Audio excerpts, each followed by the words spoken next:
আসসালামু আলাইকুম, welcome to technique easy education.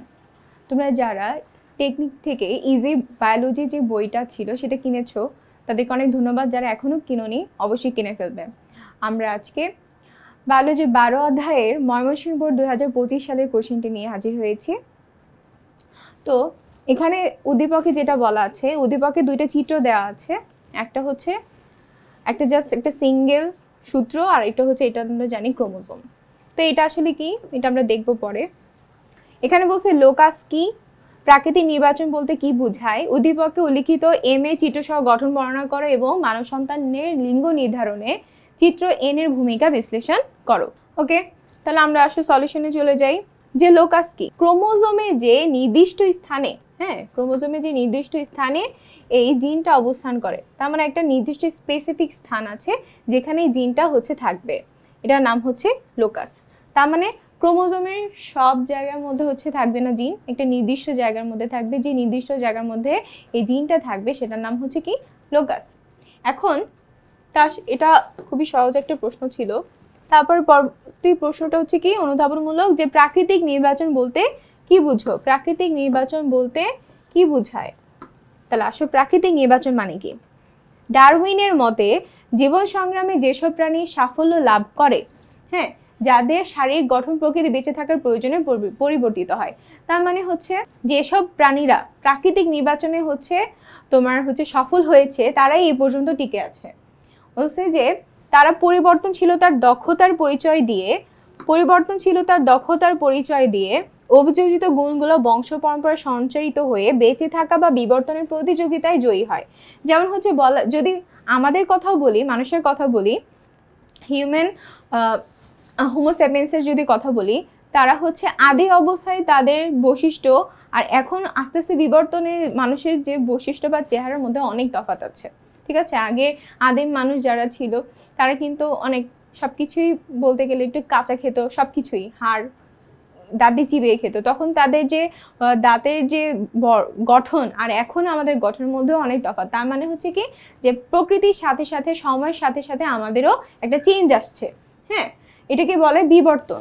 অন্যদিকে যারা এই পরিবর্তনশীলতা অংশগ্রহণ করতে পারে না, প্রকৃতি কর্তৃক মনোনীত হয় না, ফলে তাদের বিলুপ্তি অচিরেই ঘটে যায়। দেখবা যে এখনো অনেক প্রাণী আছে, উদ্ভিদ আছে, গাছ আছে, বলে কি বিলুপ্ত প্রায়, এরকম অনেক দেখবা যে সবকিছু বিলুপ্ত হয়ে যাচ্ছে।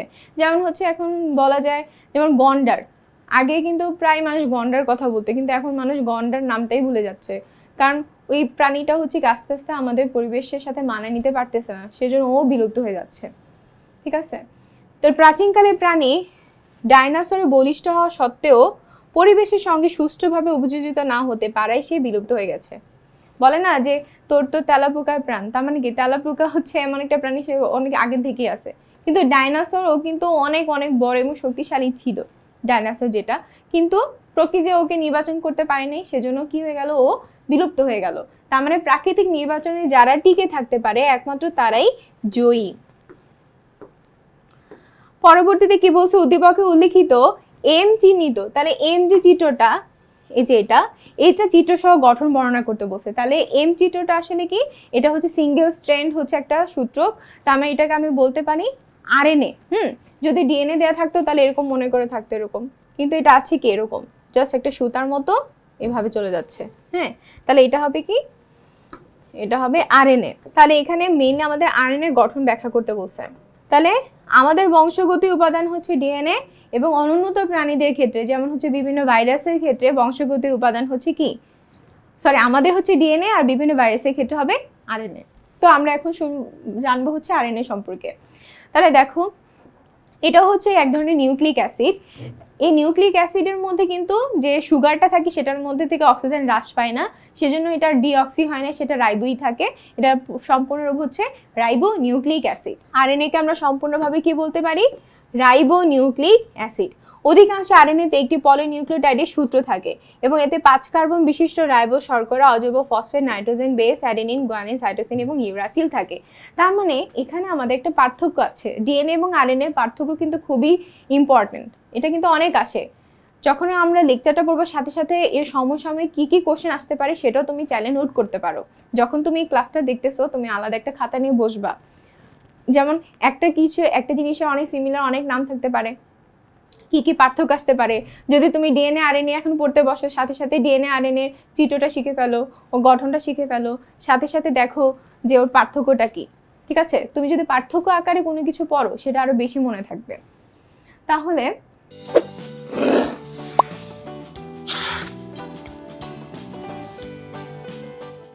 এখানে আরএনএ ক্রোমোজোমের স্থায়ী উপাদান হিসেবে পাওয়া যায় এবং কিছু সংখ্যক ভাইরাসের ক্ষেত্রে যেমন টিএমভি, এটা কিন্তু অনেক ইম্পর্টেন্ট, এটা তুমি অন্য চ্যাপ্টারে গিয়ে এই ভাইরাসের কথাটা দেখবা যে টোবাকো মোজাইক ভাইরাসে ডিএনএ অনুপস্থিত থাকে, তার মানে এখানে কোনো ডিএনএ থাকে না।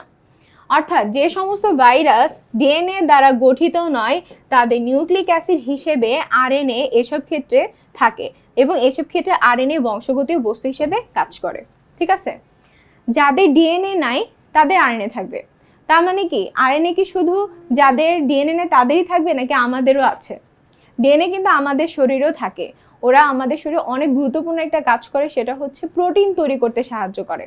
ঠিক আছে, বিভিন্ন ধরনের যেমন এমআরএনএ, মেসেঞ্জার আরএনএ আছে, ট্রান্সফার আরএনএ আছে, রাইবোজোমাল আরএনএ আছে, বিভিন্ন ধরনের আরএনএ কিন্তু আমাদের শরীরে আছে। আমার শরীরে ডিএনএও থাকে, আরএনএও থাকে। কিন্তু যারা ছোট ছোট প্রাণী থাকে, যাদের হচ্ছে আমরা একটা সেল বলতে পারি, যেমন হচ্ছে একটা ভাইরাস, ও কিন্তু আদৌ কোনো জীবও না, জ্বরও না, ও হচ্ছে আমাদের শরীরের বাইরে, জ্বর যখনই আমাদের শরীরে ঢুকে তখনও অ্যাক্টিভ হয়ে যায়। হ্যাঁ, তাহলে ভাইরাসকে কিন্তু আমি আসলে প্রাণীর মধ্যে বলতে পারি না। তাহলে ওদের ক্ষেত্রে কি থাকে? ওদের ক্ষেত্রে তোমার ভাইরাস আরএনএ যেটা, সেটা ওর বংশগতীয় বস্তু হিসেবে থাকে। কিন্তু এমন না যে সব ভাইরাসের ক্ষেত্রে আরএনএ এরকম না, এমন অনেক ভাইরাসই আছে যাদের ক্ষেত্রে ডিএনএটা হচ্ছে কি বংশগতীয় বস্তু। ওকে, আশা করি বুঝতে পেরেছো এবং এই চিত্রটা অবশ্যই শিখবে। তারপর আমাদের প্রশ্নটা হচ্ছে কি যে মানব সন্তানী লিঙ্গ নির্ধারণে এন এর ভূমিকা। ওকে, তাহলে আমাদের এন চিহ্নিত অংশটা কি? এন চিহ্নিত অংশটা, এ চিহ্নিত অংশটা অবশ্যই আমরা জানি, ইতোমধ্যে আমরা অনেকবার শিখেছি যে এটা কি একটা ক্রোমোজোম। এবং এই ক্রোমোজোমকে কোথায় দেখা যায়? এই ক্রোমোজোমকে কোষে দেখা যায়। কখন দেখা যায়? যখন কোষ বিশ্রাম করে, যখন কোষে কোনো ডিভিশন হয় না, সেল ডিভিশন যখন হয় না, তখন এই ক্রোমোজোমগুলো দৃষ্টিগোচর হয়, তখন দেখতে সুবিধা হয়। কারণ সেল ডিভিশন হয়ে গেলে তো ক্রোমোজোমে বিভিন্ন রূপ দেখা যায়, ক্রোমাটিড দেখা যায়। ঠিক আছে, তখন আমরা ক্রোমোজোম বলতে পারবো না। এখন এই ক্রোমোজোম কিভাবে লিঙ্গ নির্ধারণের ভূমিকা পালন করে? তো আমরা জানি যে ক্রোমোজোম হচ্ছে বংশগতি ভৌত ভিত্তি। হ্যাঁ, বংশগতি ধারক এবং বাহক। কিভাবে ধারক এবং বাহক? কারণ ক্রোমোজোমের ভিতরে যে ডিএনএ গুলা থাকে, ডিএনএর মধ্যে জিন থাকে, এই জিন কি করে? বিভিন্ন ধরনের বৈশিষ্ট্য ক্যারি করে। যেমন হচ্ছে তুমি যদি দেখো, তুমি বলতে পারো যে আমার চোখ আমার আব্বুর মতো, আমার চুল আম্মুর মতো, তারপর হচ্ছে গায়ের রং এরকম। ঠিক আছে, মানে হচ্ছে এগুলো কিন্তু আমরা হায়ার করি, হ্যাঁ, আমাদের মা বাবা থেকে হায়ার করি। কিন্তু কিভাবে করি? এই ক্রোমোজোম হচ্ছে সেটাতে ভূমিকা পালন করে। এখন কথা হচ্ছে ক্রোমোজোম কি পুরাটাই ভূমিকা পালন করে নাকি স্পেসিফিক কিছু পালন করে? যেমন হচ্ছে ক্রোমোজোমের দুইটা পার্ট থাকে। নর্মালি আমাদের শরীরে যে হোমোস্যাপিয়েন্স যারা আছে তাদের হচ্ছে 23 জোড়া ক্রোমোজোম, 23 জোড়া বা 46টি। এই 23 জোড়ার মধ্যে দুইটা টাইপ আছে। একটা হচ্ছে যারা দেহকোষ তৈরি করে, আরেকটা হচ্ছে যারা জননকোষ তৈরি করে। দেহকোষ যারা তৈরি করে তাদেরকে বলা হয় অটোজোম, আর যারা জননকোষ তৈরি করে তাদেরকে বলা হয় সেক্স ক্রোমোজোম। এখন যারা অটোজোম থাকে, এই অটোজোমের মেইন কাজ হচ্ছে দেহ গঠন করে, ভ্রূণের বিকাশ করে, কিন্তু এই ভ্রূণটা কি আদৌ ছেলে হবে না মেয়ে হবে সেটা নিয়ন্ত্রণ করা হচ্ছে সেক্স ক্রোমোজোম। হ্যাঁ, এখন এই সেক্স ক্রোমোজোম হচ্ছে ছেলেদের ক্ষেত্রে ওয়াই থাকে, মেয়েদের ক্ষেত্রে হচ্ছে এক্স থাকে। তো মেয়েদের ক্ষেত্রে এক্স আর ছেলেদের ক্ষেত্রে এক্স ওয়াই। এখন যখন ফার্টিলাইজেশন হবে, নিষেক প্রক্রিয়া হবে, তো নিষেক প্রক্রিয়া হওয়ার সময় মার যে ডিম্বাণু থাকে, এই ডিম্বাণু হচ্ছে এক্স ক্রোমোজোম ক্যারি করে, আর বাবার যে শুক্রাণু অর্ধেক হচ্ছে এক্স ক্রোমোজোম, অর্ধেক হচ্ছে ওয়াই ক্রোমোজোম ক্যারি করে। যখন এই ক্রোমোজোমটা, মনে করো এক্স ক্রোমোজোম বিশিষ্ট শুক্রাণু হচ্ছে মার ডিম্বাশয়ের কাছে পৌঁছালো, তখন যে জাইগোটটা হবে সেই জাইগোটে হবে এক্স এক্স বিশিষ্ট জাইগোট। তখন এই জাইগোট থেকে যে বাচ্চাটা আসবে সেটা হবে কি? মেয়ে।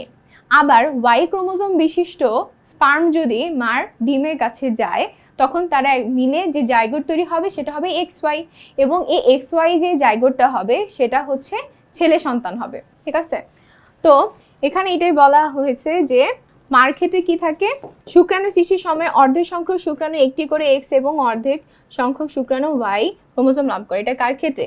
ছেলেদের ক্ষেত্রে। এবং মার ক্ষেত্রে দুইটাই হচ্ছে এক্স থাকে, মার ক্ষেত্রে দুইটাই এক্স থাকে।